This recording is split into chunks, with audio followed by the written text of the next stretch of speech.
Inaasahang magpupulong si United States Secretary of State Antony Blinken at Chinese counterpart nito na si Wang Yi sa isang regional meeting sa Laos ayon kay Assistant Secretary of State Daniel Kritenbrink.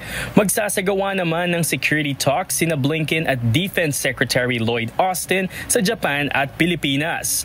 Magtutungo rin si Blinken sa Singapore at Mongolia at titigil din sa Vietnam para sa burol ni Nguyen Phu Trong, ang puno ng kasalukuyang Communist Party na pumanaw noong nakaraang linggo.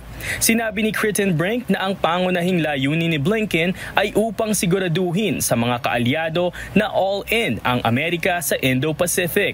Ngunit binanggit din nito na may ilang investment at bipartisan support na maaaring mabago. Una nang binanggit ni Trump na magpapataw ito ng 60% na taripa o mahigit pa sa lahat ng Chinese goods. Nagpahiwatig din ito na sasabihan ang Taiwan na palakasin ang pondo nito sa depensa kontra China. Nangako naman ang mga kaalyado ng dating presidente sa Japan at South Korea na patuloy ang magiging suporta nila sa paglaban sa China at North Korea.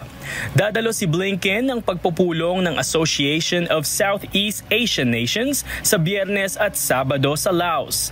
Inaasahang pupunta rin si Wang ng China, si Russian Foreign Minister Sergey Lavrov at isang opisyal ng North Korea.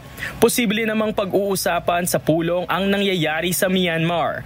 Magpupunta rin si Blinken at Austin sa Tokyo sa July 28 para pag-usapan ang pagpapatupad ng Washington Summit noong Abril. Jazz Masakayan, humahataw sa balita ngayon.